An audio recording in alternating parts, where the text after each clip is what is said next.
Okay, so I was asked by the organizers to introduce the speaker since I am a part of the program committee, so let me try to do that. So our next speaker is Grzegorz Piwowarek, an independent consultant, trainer, and lead architect at Hazelcast. Thank you. My name is Grzegorz Piwowarek, as I was just introduced, and today I'd like to tell you a few interesting facts about CompletableFuture. This presentation is not about the basics, it's not about advanced stuff, it's more about those unintuitive things that that people normally don't expect when they get to working with that.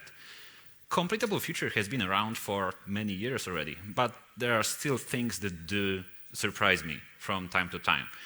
And even if you don't have any prior experience to CompletableFuture, you still should be able to benefit from that session.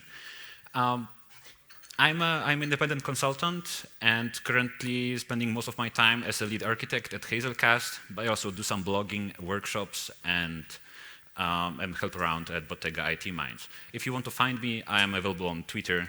It should be an easy job. So I am a lead architect. So some people laugh at me that I code in PowerPoint nowadays, and it compiles most of the time. So hopefully today I'll try to do some live coding for you, but I have no guarantees if that will work because I have not coded for like 5 years. Okay, so let's see. Asynchronicity and synchronicity. Those are very simple concepts. If you have two operations that are synchronous in nature, it means that if they happen one after the other, you wait for the operation A to end, for the operation B to start. And that's simple, that's predictable, that's how you would expect code to run normally. If you have separate lines, you assume that the line number 1 completes before you move forward to the line number 2. Asynchronicity changes things a lot. Well, synchronicity is very easy because, well, there is a clear total order of the program and how things are executed. But at the same time, it's not very efficient because ideally, we like to be able to do things in parallel. That's why we have so many cores in our systems. We want to reuse that. So asynchronicity is absolutely necessary if you want to think about building performant systems. Not just performant, just reasonably responding systems. But this changes things a lot, because asynchronicity means that operations no longer wait for each other. They run in parallel, they complete independently on each other. And suddenly, something very easy becomes problematic, because if you are running an operation asynchronously, you don't really know when it will complete. So the question is how do we get those results back? Because quite often when you do run operations asynchronously, sometimes you just want to log something, you want to perform a side effect, that's okay. But quite often you want to have a result back. And the future, it's all about that. So future, promise, or similar tools, they are mostly objects that are handles that allow you to obtain the result of an asynchronous operation at some point in the future. Since we don't know when operation will complete, we can block, we can join and wait for a particular result. Okay. Sorry, we have some technical issues, so.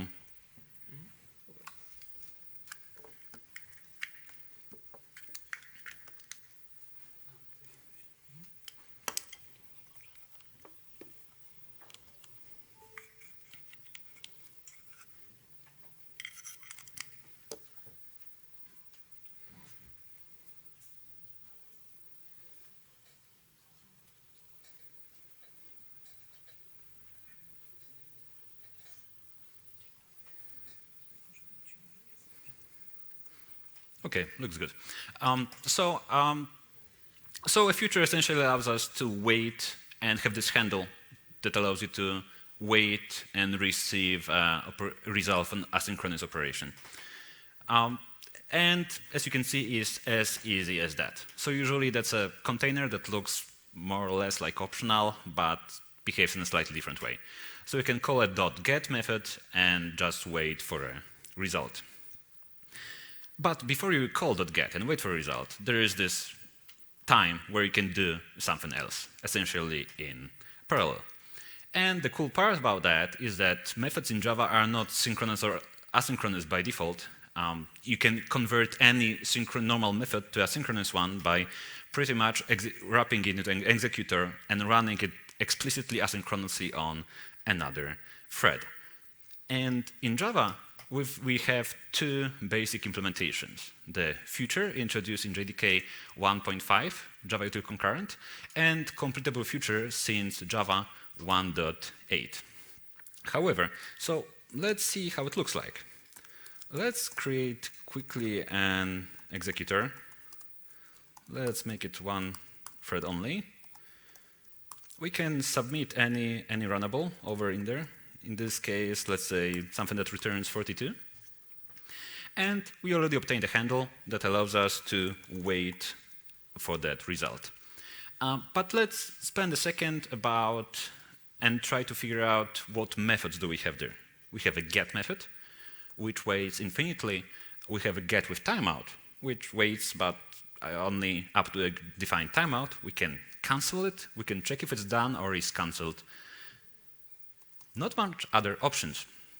So when we are working on some basic stuff using classic future, it will serve us well for very, very basic scenarios. But when you start thinking about some more interesting cases of exception handling or dealing with situations like you start multiple operations in parallel and you want to wait only for the first one that completes first, this becomes way more difficult. This is doable, but becomes non-trivial. Because imagine we would like to create 3 operations in parallel and just wait for the result of the first one, then complete it. You would probably need to figure out, you need to create a queue. Inside those futures, you would need to schedule an operation to be put in that queue, then wait for that queue for an element to appear, and then, for example, cancel, once the result is there, cancel all the remaining ones. And this is doable. This is not rocket science, you can do that, but as you can see, it becomes way more complex than it could be. Sometimes it's not even possible, because sometimes you receive a future. You have no control over how this future is created. You call some third-party library that returns a future, and okay, this becomes very much difficult. So the main problem is that that method .get is blocking. It essentially blocks and forces you to wait, which is kind of useless in a scenario like you see right now. Because, well, we are submitting something to another thread for the job to be done, but then you block the main thread that actually did that, and this doesn't give us much benefits, right? Because the main thread is still blocked while waiting for that operation to complete. So generally, when it comes to limitations of basic future, is the fact that the API is pure blocking. It doesn't have any non-blocking operations. The exception handling is kind of limited because you can do a try-catch on the .get method, and that's pretty much all. Futures can't be manually completed. So when there's a future already, you need to wait for it to be completed. You can't really manually impact its state, which can be useful in many situations. And multiple futures can't be really combined together in an easy and convenient way. So once you have more than one future, it becomes way more difficult. So as you can see, this is pretty much how it looks like when it comes to the exception handling. Is pretty ugly. And before JDK 8, there was a project called ListenableFuture from Guava, which solved some of those issues. But as you can imagine, before JDK 8, you didn't have Lambda expressions. Well, technically you had Lambda expressions, but in a very verbose and ugly way, because anonymous inner classes can be considered a very primitive form of Lambda expressions. So it was a bit better, because you could register callbacks effectively on a future, but it was still pretty ugly. CompletableFuture was an answer to those problems. So it was supposed to address all of those issues. So suddenly, if we make it go away, you suddenly can create CompletableFuture, let's say, of integer. And you can now complete it manually with any value of your choice. What's more, the API is pretty beefed up. Actually, there is way more methods than there should be, I believe, but we'll get to this later on. And what's more, that part is not really necessary. Future can exist without without threads, without thread pools. It's just a container in a keeping value inside. But this presentation is not about the basics. If you want to learn basics, there's much better presentation about the topic, and it's by Tomasz Nurkiewicz. But now it's time to go to those more interesting parts. And first of it being cancellation of completable futures. So it's a very basic operation, and if someone's been coding with the old school future, they got used to the fact that you can simply cancel an operation. So if you have that executor here, if you perform a submit, if you perform a long-running task, let's imagine it's a long-running task, you can just go and do cancel true. And if you look over to the docs, it states that there is this parameter, may interrupt if running. So pretty much you can issue an interruption to the thread that's executing that operation here. Well, sounds reasonable, right? Because we issued an operation, there is a future that's representing that operation, and we cancel it, and the underlying thread gets interrupted. It's pretty intuitive and makes sense. So if you look over at what's been happening somewhere in here, you will find something like runnable future, which is an interesting interface that combines both a future and runnable, which makes it effectively creates this one-to-one mapping between a thread that executes a future and the future itself. That's why it's possible to interrupt, by calling cancel, interrupt the underlying operation. And so many people, when they think about completable futures and operating with them, they make quite a common mistake. So let's say you want to submit something to a completable future. Unfortunately, of all APIs, backward compatibility needs to be ensured, which means that all the operations that would return future in the past, now they can't return completable future. So in order to schedule and use completable future, you need to use helper methods like this one. So we provide an executor here, we get a future, and we can call cancel, interrupt, right? What could go wrong?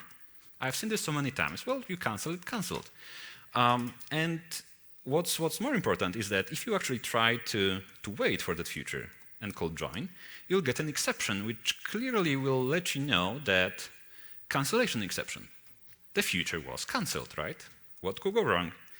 So let's go into a docs, into the documentation, and see that parameter over here. May interrupt if running. This value has no effect in this implementation because interrupts are not used to control processing.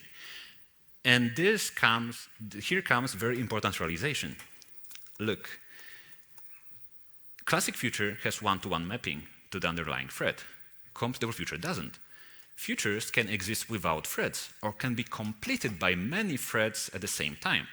So suddenly it creates quite an interesting challenge, because another interesting part about futures is that completable futures is that you can apply this declarative functional style to declaratively modify and the value that's inside. And suddenly if you start thinking, if there are multiple threads competing to complete the particular future, but then when you have this declarative style, and each time you call then apply or some other method, it creates a new future, what if we cancel this one? But what should happen if we cancel this one? Should we propagate the cancellation through all the threads that could potentially complete the future? should we propagate the cancellation to next futures or previous futures? That's not really obvious. This is a non-trivial issue. And actually, it's not even possible. It's not even possible to track all the threads that could potentially cancel the future, complete the future, which means that there was simply no way to interrupt underlying operations. And this simply doesn't work. And this is one of those examples where I don't have a good answer for you, because simply there is no way to do that. There's no way to cancel automatically underlying thread or other threads. That's something that you need to manage on your own. But this realization is very important to remember about, because on production, you won't be surprised that there are, for some reason, way more threads than you would expect. Or perhaps this time you will remember about timeouts and not letting some operations run there potentially infinitely. So luckily, if you are in a position where you are in full control over how the completable future is issued and created, if you know that in this particular context there is just one thread or a couple of them, technically you can hack it out. So, for example, in one of my personal projects, the parallel collectors for Java streams, I use a feature that looks like that. But it works only because I'm in full control over the whole process, from creation to consumption. But this is not a generic solution that you could use in every of your projects. So that's the first thing I'd like to tell you about. The next one is combining features together, because we get some public APIs that help you with that, but they behave in a bit peculiar way. Let me explain. So we have that executor service over in here. Actually, at this point, we don't even need it yet. So there are two basic operations that you can, helper methods that you can find in CompletableFuture class. This is any of and all of. And they quite often introduce confusion, and quite a lot of bugs can be found even in very popular open source projects that have been sitting there for years because no one has noticed. What's the problem? Let's create a couple of features. For now, let's make those CF1 with integer, CF2, 1, 2. What's wrong?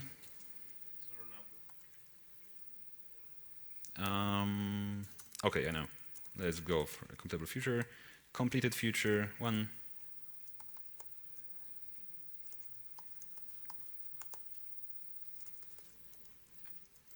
Two. So and we have this method all off, which what do you expect? If you see a method all off, you provide all the features in there. You would probably expect another feature to be created that's kind of combination of all of them. But here's the first weird part about that. It returns a completable future with a void. So that's a peculiar choice, because if you look over at the method definition, if you are waiting for n features to complete, and if all those features completed, why not return a completable future with a list of those results? But the design decision here was to return void, which is a bit weird, but still not a big issue. Another weird part about that method is that it's accepting features of different types, which doesn't sound like a very practical scenario, because you rarely, if you imagine you have a couple of features, you have a feature that returns a person, car, and a dog. And there's rarely you have a situation where you need to wait for features returning different types. When you're waiting for multiple features, usually that's because you want to collect a few results. You did some kind of map reduce, you're waiting for the results, or perhaps you want to pick just one of them or a couple, but rarely for different types.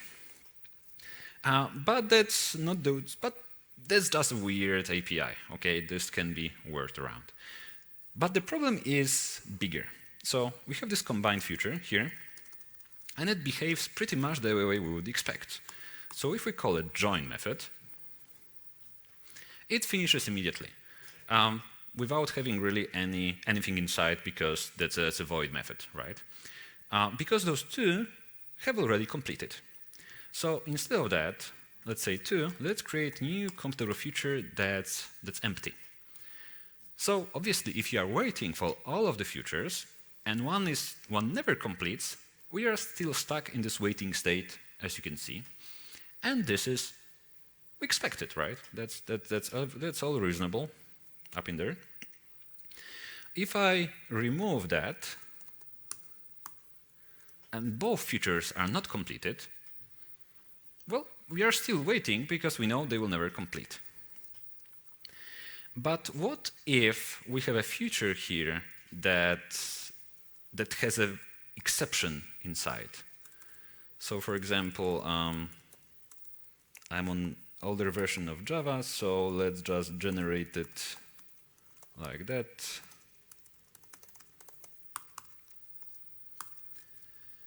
So we have 2 futures now. One of them throws an exception, and second one never completes. How would you expect this to behave?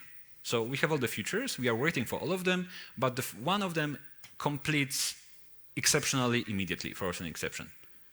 Would you expect the exception to be propagated further, or to do something else? Who thinks that exceptions should be just propagated to the join method immediately?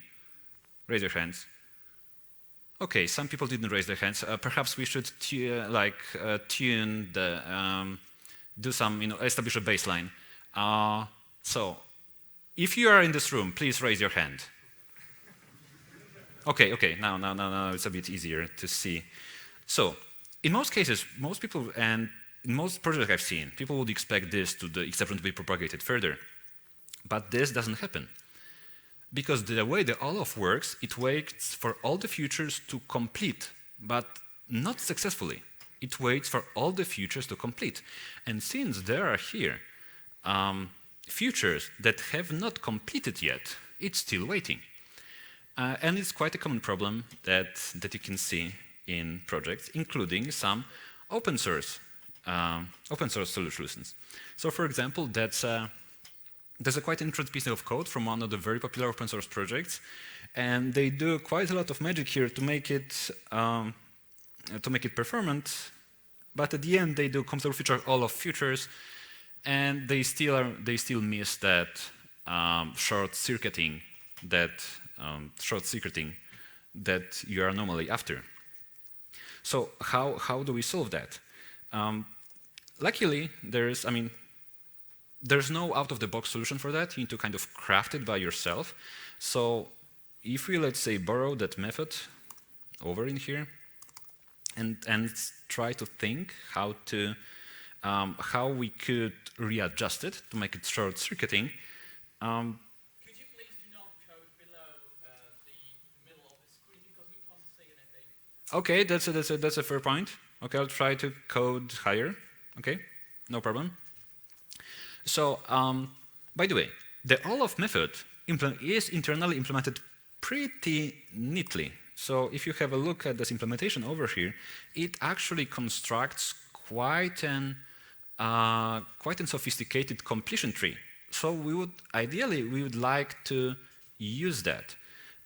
So let's try to do that. But first, let's try to fix the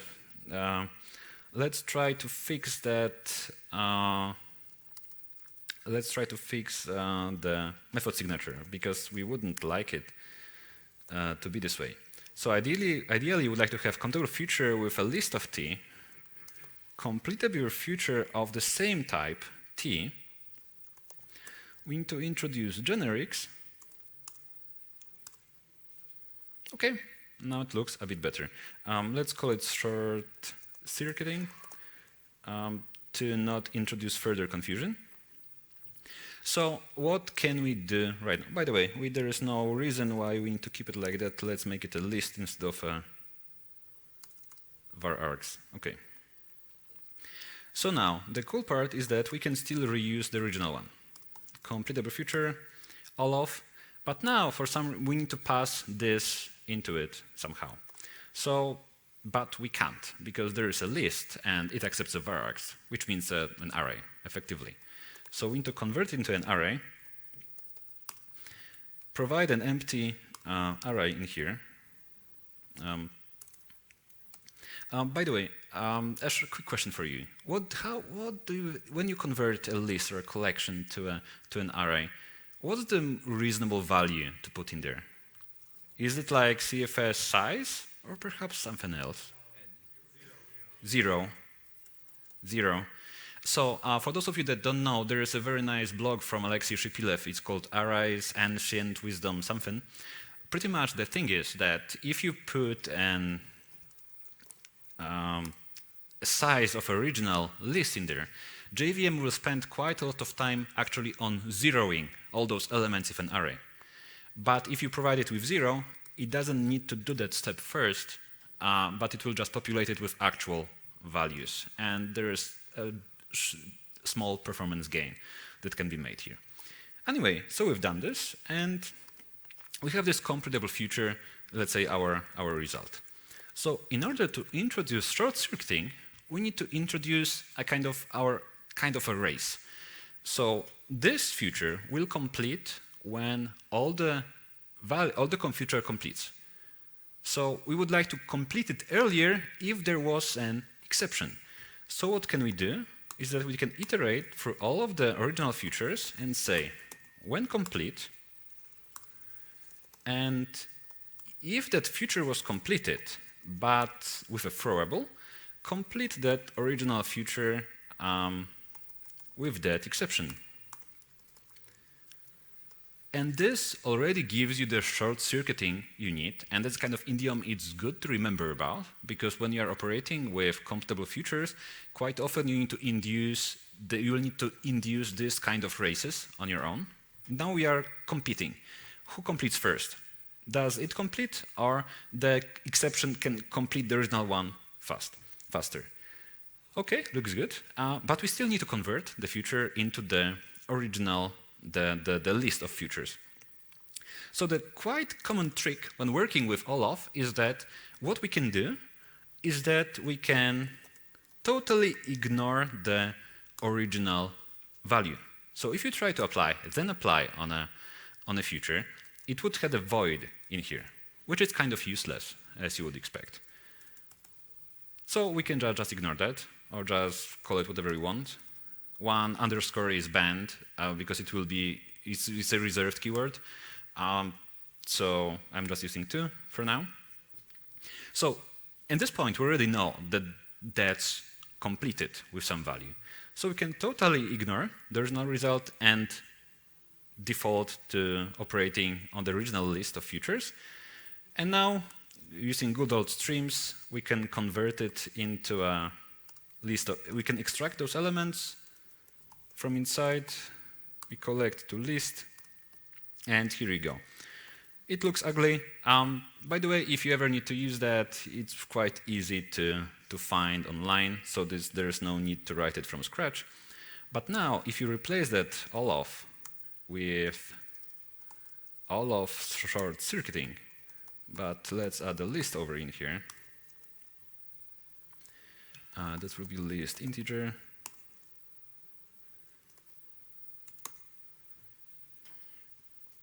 Suddenly it behaves as expected, because now we have that short-circuiting semantics that we've been after. I have some backing code here that I already showed you, but we can skip that part. And this is where we move to one of the most interesting parts. CompletableFuture versus threads and execution services, executors that are responsible for executing it. So let's roll it back. Let's go back to our executor.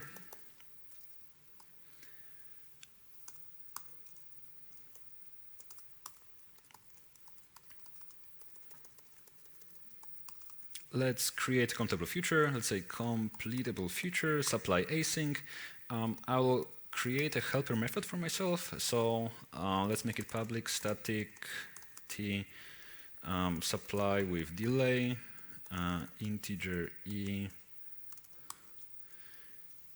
I am missing a t here. So let's just wait some time here. let's say 2 seconds. Please forgive me for handling interruptions like this. Don't do it at home. And now just return I. Return, okay, let's make it T. So let's make it supply with delay, let's say 42. We have that future. And what do you think? So you would expect it to run on this executor, right? But let's actually see if this is true. Let's access the current thread, get name. Let's try to print it out, and let's see. I didn't wait for the future to complete, so it wasn't visible.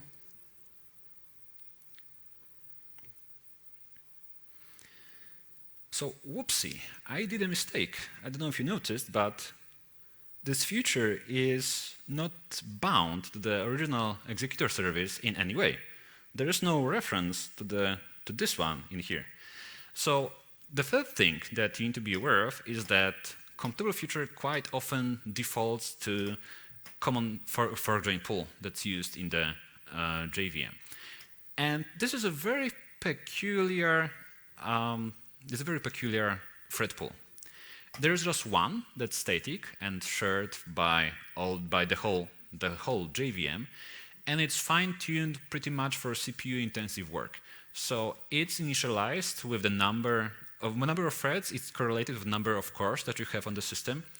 To be more precise, it's correlated not with the number of cores, but what this method returns. And on some CPUs, this can lie, because, for example, you can have hyperthreading. So your CPU might be lying to you about how many cores there are. But the whole point of fork-join pool being in the center of the system is that there's just one, because it tries to squeeze as much as possible from CPU-intensive tasks. If you're doing operations like sorting or, say, array processing, that's something that there is no point to parallelize further than the number of the cores you have on the system. Because at the end of the day, there is a physical core that needs to do the job. So if you have, let's say, 8 cores in the system, but you'd want to have this been split into 16 parallel tasks, the job would be still done by those 8 cores. But the problem is that you would waste extra time on switching, while trying to reestablish context to be able to, for the core to be able to do the work. So you are not getting any speed up, while you're introducing more parallelism, you're getting a slowdown when it comes to CPU-intensive tasks. That's why there's exactly one thread pool. So that's where parallel streams work. If you look at array processing in parallel, like set, parallel, and so on, that's also, it all defaults to the common fork-join pool. But when you use CompletableFutures, quite often you're quite likely to not use it for CPU-intensive jobs.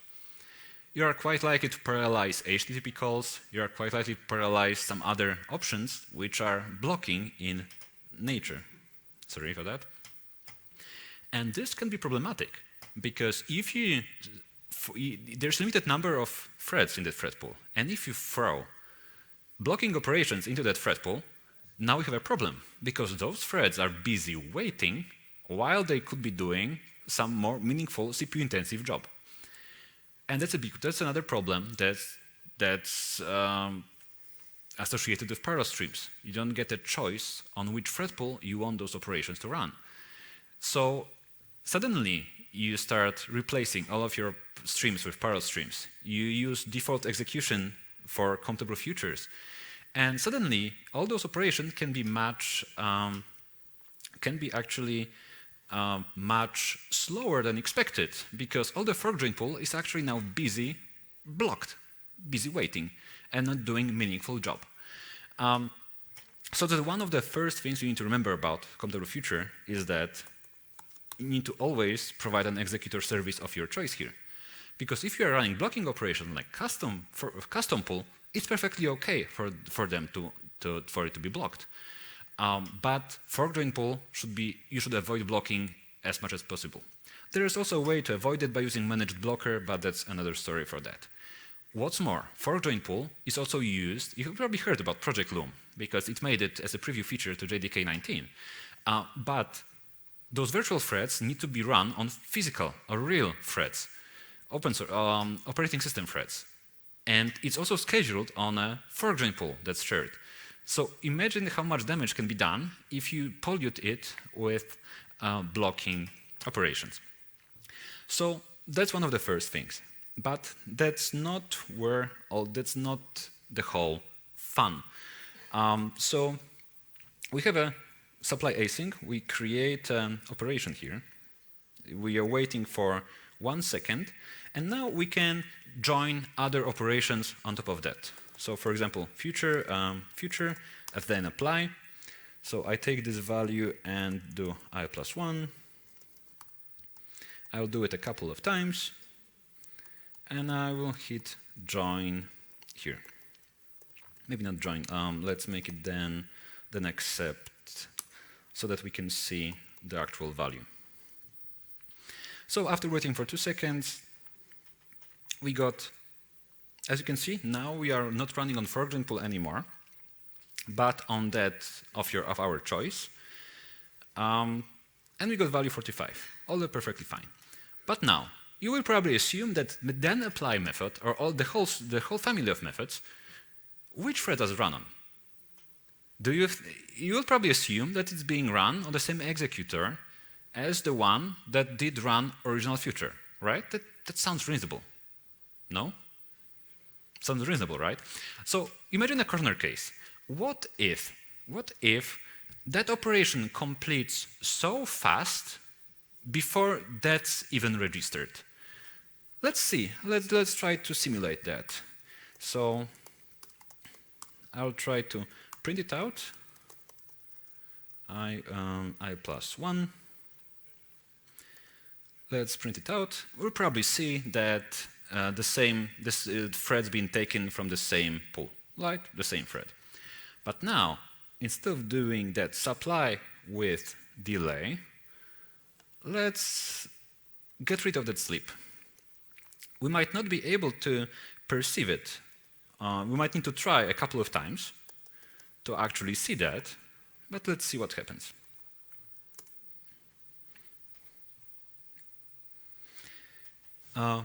Pull 1, thread 1, main. We were lucky. We managed to notice, experience it the first time. So what happened here is that feature completed very fast, and it's not holding on to the thread, right? There's some external thread that's trying to complete it. And the thread did its job and went away. There is no way to force it to come back and continue processing it. So what did it do?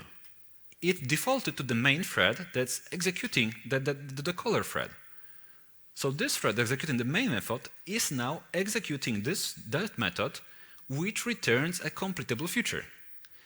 So you effectively end up with a blocking completable future. Although you get a future in return, it's blocking. So if I add here sleep 10 seconds, I'm effectively blocking the main thread for 10 seconds, despite the fact that I have a future in hand.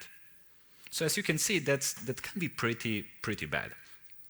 So yes, 10 seconds. In 10 seconds, you will see that the main thread was actually blocked. But they come up with a solution for that. That's why you have so many methods in the system, because you have then apply, and pretty much all the methods, then apply, then combine, then compose, then run, they all have async counterparts. So then apply returns future. Well, you'd assume it's asynchronous by nature, but not always. In order to make sure that then apply, that those methods are run asynchronously, you need to use those methods that are postfixed with async keyword. Okay, so let's run it. We replace all the then apply with then apply async, and whoa. And we are back on fork join pull. So by default, obviously it defaults the fork join pull again. So we were aware that the then apply can block sometimes, and then apply async doesn't block. but it defaults to the foregoing pool, as which is a bit potentially dangerous default setting. So, because we end up with those problems that I described you a couple of minutes ago. So, if you want to avoid that, you need to always remember to pass your executor over in here. And so, generally, if you are doing some trivial operations, like let's say incrementation, I wouldn't bother. Don't use then apply async, just go for then apply. But if you have potentially long-running and blocking operations, you'll be better off using versions with async. But please always remember about the custom executor that lands in there. So this is pretty interesting. That's what I showed you already, and I'd like you to remind about one other very interesting things.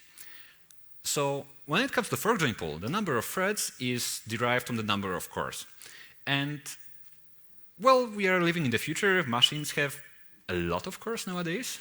So you might be thinking, I don't think anyone actually runs their software on a computers that have just one core. And it turns out that quite a lot of tools in JVM itself, they actually have special corner cases for that. So if we go into CompletableFuture internally, let's executor default executor async pool. So there is this used common pool flag, which pretty much is about checking how many available processors are there. And if there is more than one, it would use for common pool. But if there is one, it defaults to thread per task executor. And this is implementation. This is done to avoid potential deadlocks, but if you happen to have just one, core, I mean the method available processor return 1, you no longer use thread pools, but you just spawn threads and infinitely and create new jobs there. So as you can see, this can be pretty destructive. And you might be thinking, but Grzegorz, I have 128 cores, not one on my computer. I don't bother. But you live in the world of containers and cloud, and logical restriction and allocation of CPU resources and resources in general. So it's quite possible that you in the cloud you might be running on just one CPU and facing one of those weird issues. So you should be very careful about that. And the last thing I'd like to tell you about is apply to either versus exceptions. That's a pretty fun one. So if we go back to our original example here, this is similar in nature to the example with Olaf a bit. Imagine we have two operations. We go CompletableFuture, supply async, this returns 1, CF1, CF2. And imagine we want to do apply to either, which is a pretty much declarative way of being able to say apply this function to the result of any of those operations. So if we do something as easy as identity function, which means we just want to not do anything with that, just have a look at what's inside, then accept, join, wait, and as you can see, we declaratively said apply to either of those results. In this case, the 1 was first, so 1 was returned. But if we replace it with a new CompletableFuture that's incomplete, obviously it will be the second one. So it looks healthy, looks normal so far. Let's go back to this case. But look at what happens when we introduce an exception. So let's say we have a CompletableFuture supply async that throws an exception.